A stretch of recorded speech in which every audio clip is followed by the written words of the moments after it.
A fist hit the concrete wall so hard the guards 3 cells down flinched. Then another. And another. Blood smeared across gray cinder block. The man throwing those punches wasn't trying to hurt anyone else. He was trying to stop himself from crying. 2 correctional officers rushed toward the cell. One of them, a woman, waved the other one back. She stood at the bars alone. No backup. No weapon drawn. Just her voice. She told him to sit down. And the most dangerous man inside that entire facility sat down. Her name was Officer Sandra Collins. And what happened between them over the next several months ended with a single request. So unexpected that, when she finally heard it, she had to leave the room before he could see her face.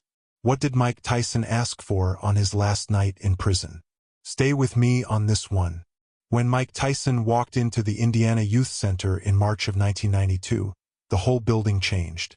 You could feel it in the air. Guards stood a little straighter. Inmates stopped talking in the yard. The warden had been prepping his staff for weeks before the transfer. Memos went out. Extra shifts were scheduled. Additional security was posted at every checkpoint between the intake room and D block. A former undisputed heavyweight champion of the world was about to become inmate number 922335. And nobody knew what that was going to look like. Now here's the thing. Tyson didn't come in swinging. He didn't come in shouting. He came in quiet, head down, hands cuffed in front. He shuffled through intake like every other man who'd had the world ripped out from under him. They took his clothes. They took his watch. They took a ring off his finger that was worth more than most of the guards made in a year. They handed him a jumpsuit and a bedroll and pointed him toward D block. Officer Sandra Collins was already assigned to that wing. She'd been working corrections for 11 years. Came up through the county system, transferred to state, earned a senior post on the most volatile block in the facility. She'd seen famous faces before. A state senator caught running a bribery ring. A TV anchor from Indianapolis who went down for stolen electronics. But nothing like this. Tyson was global. His face had been on pay-per-view posters, magazine covers in countries he'd never visited. And now he was standing in her corridor holding a rolled-up mattress. Collins didn't treat him any different. That was her rule, and it had been her rule from day one. Didn't matter if you were a celebrity or a carjacker. You got the same tone, the same expectations, the same flat look if you stepped out of line. Some of the other guards wanted to shake his hand. A few wanted to test him. Collins just pointed to his cell and said, "Lights out at 9. Breakfast at 6. Don't give me a reason to come back." Tyson said nothing. He walked into his cell, set the mattress down, and sat on the edge of the bunk with his hands between his knees. The first few weeks were rough. He kept to himself completely, which in prison means one of two things. Either you're scared, or you're dangerous. With Tyson, everybody assumed the second. Inmates gave him a wide perimeter in the yard. Guards watched him from every angle. He ate alone in the corner of the mess hall. He exercised alone in his cell. He sat in the yard with his back against the wall and stared at nothing for hours. Collins noticed something during her evening rounds about 3 weeks in.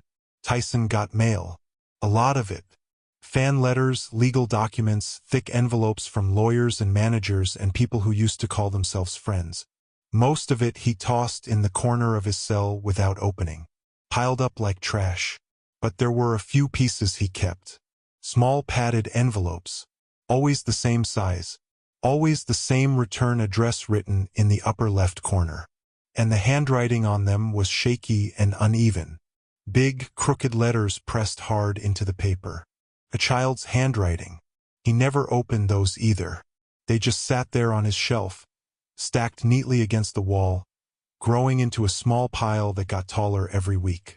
Collins counted them once during a routine cell inspection. 14 envelopes, all sealed. She didn't say anything about it, but she noticed, and she couldn't stop noticing. Tyson had outbursts. That was expected. The psychologist on staff had warned the guards during orientation. A man used to controlling everything, his schedule, his money, his body, the people around him, now controlled nothing. Not when he ate. Not when he slept. Not when the lights came on or off. Not who walked past his cell or what they said when they did. He punched walls. He kicked his cot frame until the welds cracked. He screamed into his pillow at 2 in the morning so loud that inmates 3 cells over banged on their doors for quiet. Complaints were filed. Guards requested transfers off his block. One officer put in for early retirement and cited Tyson's presence as the reason. Collins stayed. She stayed because she'd seen this before. Not the fame part. Not the heavyweight part. The falling apart part. Men who had been something on the outside, fathers, providers, leaders, even just men with a name people respected, turning into something unrecognizable on the inside. Shrinking. Raging. Going silent in ways that scared her more than the yelling. The ones who raged the hardest were usually the ones carrying something they couldn't say out loud. She didn't know what Tyson was carrying yet, but she could tell the weight of it was crushing him from the inside out. One evening, about 3 months into his sentence, Collins was doing her final walkthrough before the night shift took over. Most of the block was quiet. A few TVs humming behind cell doors. Somebody snoring 3 cells down. The usual low-grade noise of a prison trying to sleep. She passed Tyson's cell and stopped. He was sitting on the edge of his bunk, hunched forward, holding something in both hands close to his face. It was a book. A small one, thin, bright-colored cover with a drawing of a tree on it. A children's book. He was staring at the pages the way a man stares at a locked door when he's lost the key. Like if he just looked hard enough, it would open. Collins watched for a moment through the bars. His lips were moving. Barely. No sound coming out. His finger traced slowly along a line of text. Stopped. Slid back to the beginning of the line. Traced the same words again. His brow was tight. His jaw was clenched. And his finger kept going back to the start. Over and over. The same line. And that's when it hit her. He wasn't reading. He was trying to read. And he couldn't. Now, Collins had worked with inmates who struggled with literacy before. It's more common than people on the outside realize. A massive percentage of incarcerated men in America read below a 5th grade level. Some can't read at all. She'd helped connect guys with the prison's education programs over the years. GED classes. Tutoring sessions with volunteers from the local college. Basic literacy workshops. It was one of the parts of the job she actually believed in. But this was different. This was Mike Tyson. A man the whole world knew by name. A man who'd done press conferences in front of 100 cameras without flinching. A man who'd signed contracts worth more money than everyone in that prison combined would ever see. And he couldn't read a children's book. She stepped closer to the bars. Not enough to crowd him. Just enough for him to know she was there. "You need help with that?" she asked. Calm. No judgment in her voice. Like she was asking if he wanted a second blanket or a cup of water. Tyson's head snapped up. His eyes went hard and flat. The softness she'd just witnessed vanished in a single heartbeat. He stood up fast, and the book hit the far wall of the cell before she could blink. Pages bent. The spine cracked. "Get away from my cell," he said. His voice was low and shaking. Not with anger. She knew anger. She'd heard it 1,000 times. This was something else. This was shame. Deep, old, heavy shame. The kind that doesn't come from one moment. The kind that's been sitting in a man's chest for decades. Collins didn't flinch. She'd been screamed at by men twice as hostile and half as hurt. She just nodded once and walked away. Didn't write it up. Didn't mention it to anyone on staff. Didn't bring it up with the psychologist. She let it sit. Gave it room. 3 days passed. She did her rounds the same as always.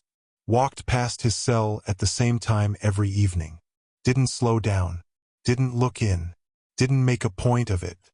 Gave him his space and kept moving. On the 4th evening, something was different. She almost walked right past it. But there it was. The children's book.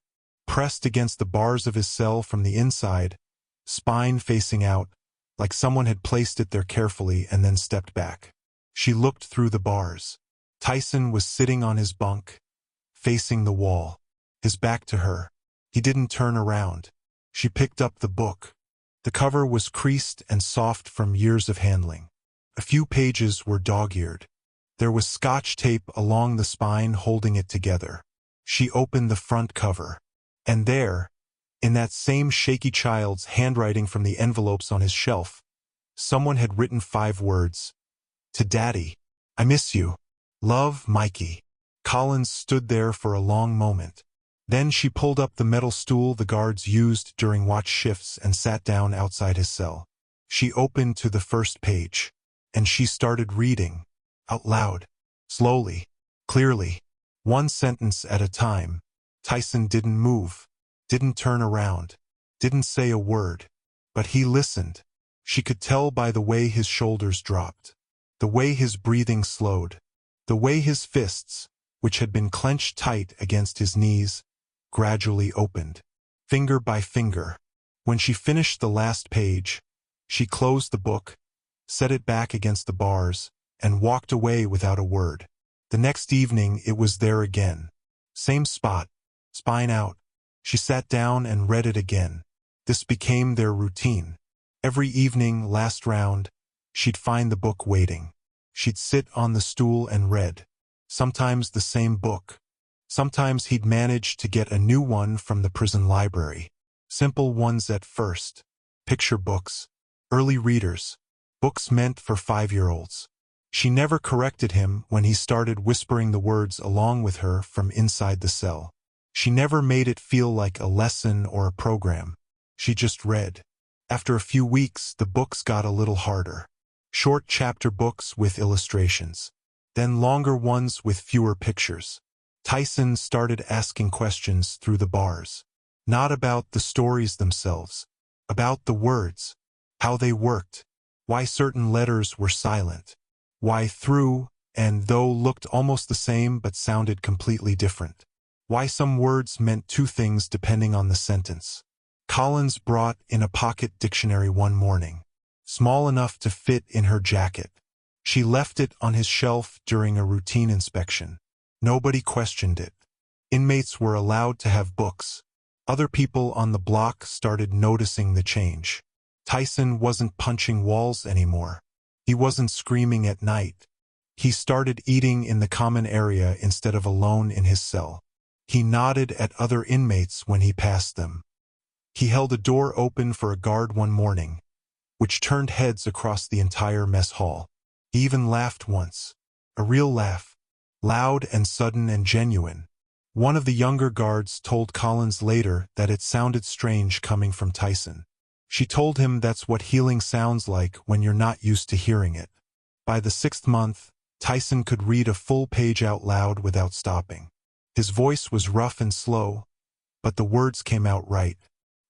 He'd sit cross-legged on his bunk during the day and move his finger along lines of text, mouthing each word carefully, sometimes going back to correct himself, sometimes pushing forward with a confidence he hadn't had before. The stack of unopened envelopes on his shelf was still there. It hadn't grown, but it hadn't shrunk either. He wasn't ready for those yet. Collins watched from the corridor one evening, leaning against the far wall with her arms crossed. Tyson was turning pages on his own. No help, no audience. Just a man and a book and the quiet hum of a prison block settling down for the night. She let out a long breath. Felt done. It felt like a small, good story that had found its quiet ending. A man who couldn't read. A woman who sat down. Progress. Healing. The kind of thing you carry with you and don't need to talk about. Then a guard named Dale Rowe changed everything. Rowe had been watching. Not the way Collins watched, with care, with attention to what a person needed. Rowe watched the way a man watches when he's looking for a violation. He'd been counting the minutes Collins spent near Tyson's cell. He'd been logging the exact times she sat down on that stool. He'd been writing it all in a personal notebook he kept in his locker. Dates, times, duration of each visit down to the minute. And one Monday morning, he walked into the warden's office and filed a formal complaint. The charge was fraternization, unauthorized contact with an inmate beyond the scope of correctional duties. The paperwork was clean, organized, and specific. Painted a picture, not of reading, not of rehabilitation, of something inappropriate. Rowe had been building his case for weeks, and it was thorough. Believe me when I tell you, that complaint changed the nature of everything. This was no longer about a woman helping a man learn to read. This was no longer personal. This was institutional. This was about Officer Sandra Collins' career, her pension, her 11 years of service, her name. A fraternization charge in corrections doesn't just get you fired. It follows you. It gets whispered about in break rooms at every facility in the state. It doesn't matter what actually happened. The accusation alone leaves a stain that never comes off. The investigation moved fast. 2 internal affairs officers showed up on D Block the next day. They searched Collins' locker. They pulled her personnel file. They interviewed 6 inmates on Tyson's corridor. And the questions they asked were designed to push in one direction. The ugly direction. Were there physical interactions? Did she enter his cell? Were there gifts exchanged? Were there personal letters? Collins answered every question calmly and completely. She told them about the reading, about the book, about the dictionary, about the evening routine and the progress and the change she'd witnessed. She told them she was doing what any decent human being would do when they saw someone drowning and had the ability to throw a rope. They wrote everything down, thanked her for her cooperation, and told her she was suspended from active duty pending a formal review. Word traveled fast through D Block. Inmates talked. Guards talked louder. By that evening, everyone on the corridor knew Collins was gone and why. When Tyson found out, he didn't rage. He didn't punch a wall. He didn't scream. He went quiet. That deep kind of quiet that's worse than any outburst. The kind of quiet that means a man is making a decision inside himself. Collins came to do her final walkthrough before her suspension officially started. She wanted to say something to him. She didn't know what exactly, but she felt she owed him at least a word. When she got to his cell, he was already standing at the bars, waiting. "Stop coming," he said. His voice was flat, final. "I don't want you here anymore." She looked at him. She could see it in his face. He wasn't angry at her. He was trying to protect her. "You don't mean that," she said. "I mean every word. Walk away from this. Walk away from me. I'm not worth losing your job over." This is where it turns. If you're still with me, hit that subscribe button. Because what happened next is the part nobody saw coming. Collins didn't walk away. She went home that night, sat at her kitchen table, and made a decision. She was going to fight it. She filed a formal request for a hearing with the Institutional Review Board. This was a gamble, a big one. If the board sided with Rowe, she wouldn't just be suspended. She'd be terminated, permanently blacklisted from corrections work anywhere in the state of Indiana. 11 years of service. Gone. No pension. No reference. No career. She spent 3 days preparing. She gathered every reading log Tyson had filed through the prison library system. She pulled his behavioral records and laid them side by side, the first 3 months versus the last 3. She compiled incident reports showing a complete drop-off in violent episodes. She collected handwritten statements from 2 inmates who lived on either side of Tyson's cell and had witnessed the reading sessions through their own bars. Both confirmed the same thing. It was just reading, nothing else. Just a woman's voice coming through the corridor and a man inside a cell listening to words he was learning for the first time. The hearing was held in a small conference room on the administrative floor. 4 board members sat on one side. Rowe was there in a pressed uniform. Collins was there in civilian clothes. A union representative sat beside her but barely spoke. Collins went first. She laid out the facts plainly. No emotion. No begging. No appeals to sympathy. She explained the reading sessions. She explained how they started. She explained why she continued them. She put the behavioral reports on the table and let the numbers speak for themselves. Fewer incident reports. 0 violent outbursts in 4 consecutive months. Improved cooperation with staff. Participation in common meals. She told the board that this was what corrections was supposed to look like. Not just locking human beings in boxes and counting down the days. Actually correcting something. Actually leaving a person in better shape than you found them.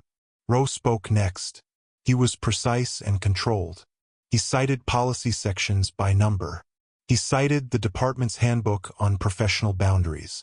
He cited the specific regulation that defines unauthorized inmate contact.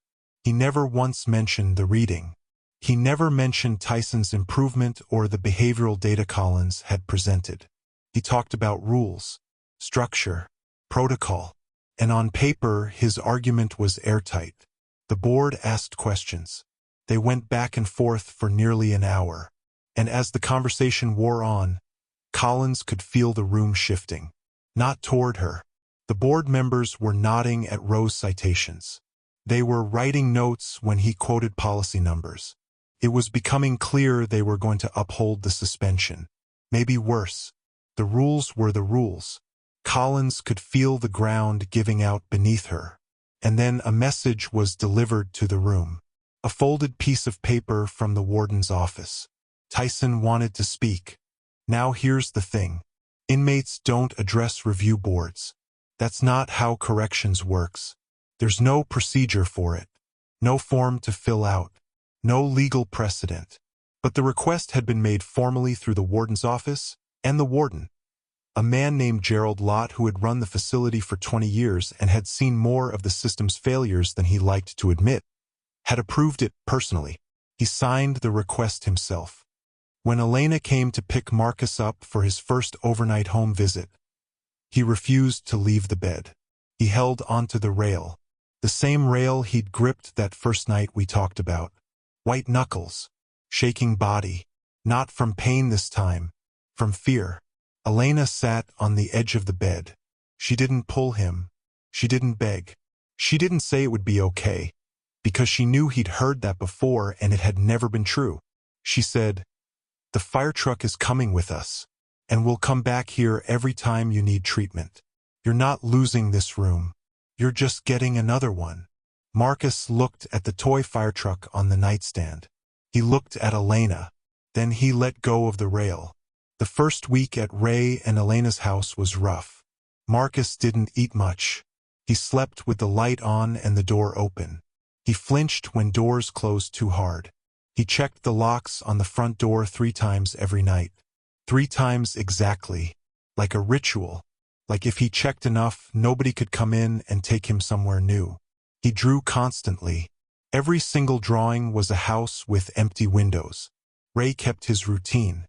He'd sit with Marcus after dinner in the living room. Not talking. Just sitting. Sometimes he'd read aloud from the newspaper. Sports scores. Weather. The price of gas going up again. Stuff that didn't demand anything from a kid. Stuff that just said, "I'm here. I'm not going anywhere. The weather tomorrow is partly cloudy with a chance of rain." Elena cooked meals Marcus wouldn't touch, and she didn't comment on it.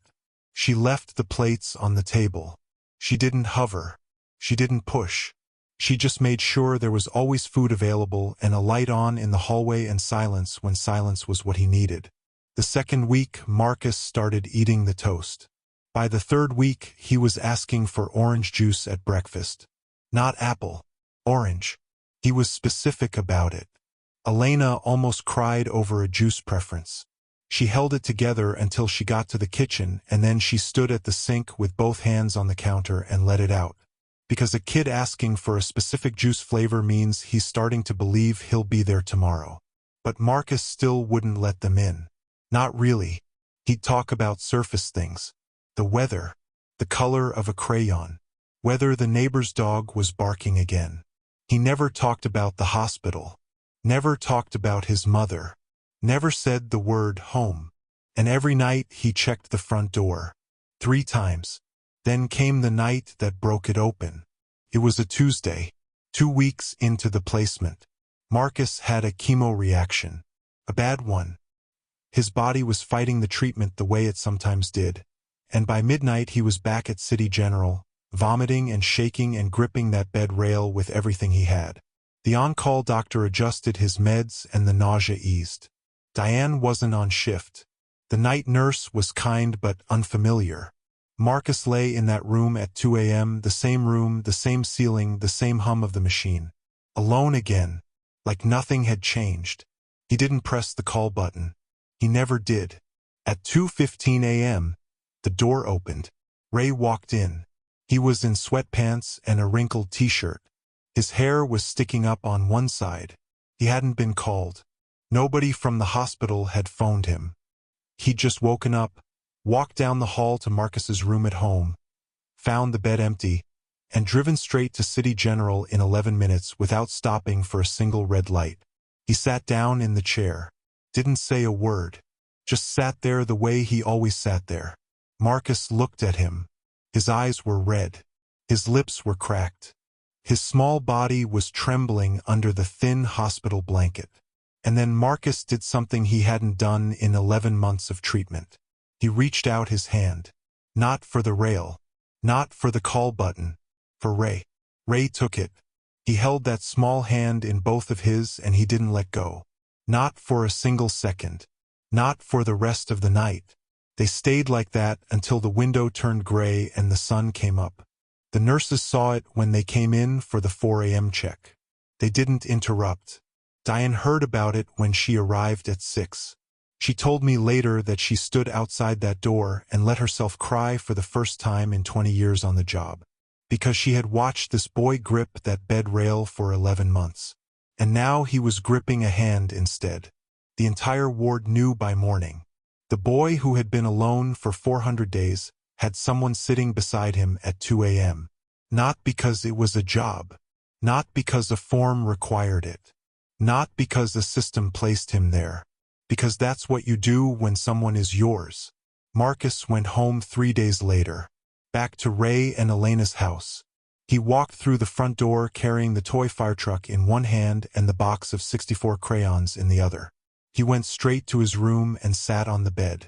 Elena watched from the hallway, bracing herself. She thought he was going to shut the door. He didn't. He left it open. That night he drew a new picture. Same house. Triangle roof. Chimney with a curl of smoke. A red fire truck parked outside. But this time the windows weren't empty. 3 stick figures stood inside. One tall with broad shoulders. One medium with long hair. One small. And in the corner of the page, in wobbly 7-year-old handwriting, one word. Home. Elena found it on the kitchen counter the next morning. She didn't know when he'd put it there. She held it in both hands and stared at it so long that her coffee went cold. 5 months passed. The treatment was working. Marcus's scans showed the tumor shrinking. Not gone, but retreating. Fighting its own losing battle. The doctors called it a strong response. Diane called it a miracle. Ray just called it Tuesday because every day with Marcus was just the next day, and the next day was always enough. The nightstand in Marcus's bedroom looked nothing like the one at City General. It was covered. Cards from every firefighter at the station. A framed photo from the day Marcus visited the firehouse and sat in the driver's seat of Engine 7 with the siren on, grinning so wide you could count his missing teeth. A stack of drawings held together with a rubber band. A small rock he'd found on a walk with Ray that he said looked like a dinosaur tooth. And right in the center, the small red metal fire truck. It never moved from that spot. Elena dusted around it. Ray filed for permanent adoption on a Wednesday morning. Elena signed the paperwork at the kitchen table while Marcus ate cereal in the next room. He didn't know yet. They wanted to wait until the court made it official. But Marcus was a sharp kid. Always had been. He saw the folder on the counter. He saw Elena wiping her eyes. He didn't ask questions. He just went back to his cereal and, for the first time since moving in, he didn't check the front door before bed that night. Collins went back to work the next day. Same block, same rounds, same stool pulled up outside a cell when someone needed her to sit down. She never talked about what happened with Tyson. Not to the press. Not to the other guards. Not to her sister. Not even to her husband for several years. It wasn't a story she wanted to profit from. It wasn't something she wanted on a talk show. It was just something she did because it needed doing. And then it was done. Years later, long after Tyson had returned to boxing, returned to fame, returned to every microphone and camera and spotlight the world wanted to push in front of his face, he sat down for a long interview.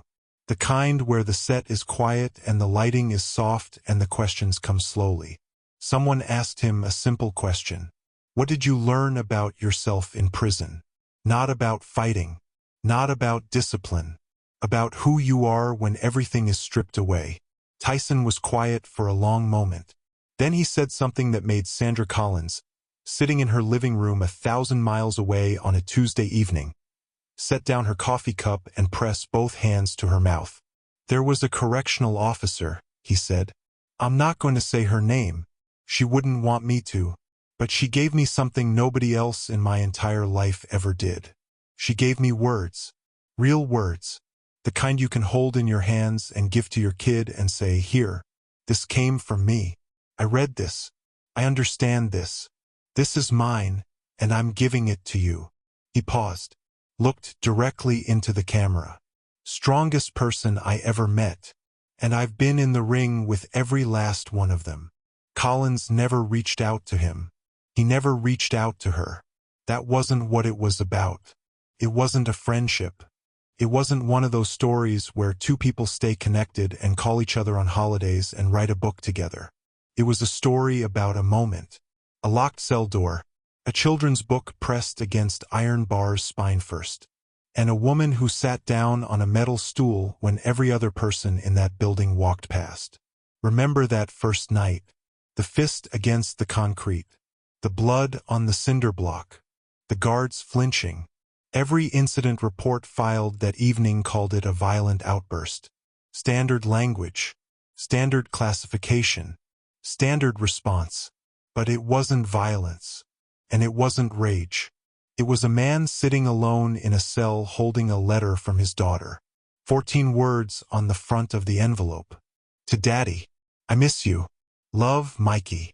Written in big purple letters. And he couldn't read a single one. That's what the fist was about. Sometimes the most dangerous thing a person carries isn't anger. It's not bitterness. It's not even pain. It's the thing they can't say. The thing they can't read. The thing they want to give to the people they love and don't know how. Mike Tyson walked into that prison as the most feared man on the planet. He walked out carrying a children's book he could finally read out loud. And somewhere, in a bedroom he hadn't seen in 3 years, a little girl heard her father's voice reading the words she had been waiting all that time to hear. That's the story. That's what he asked for. Not freedom. Not special treatment. Not a favor or a privilege or a single thing for himself. He asked to sit in a room and practice reading a bedtime story. Because his daughter was waiting. And he needed to get it right.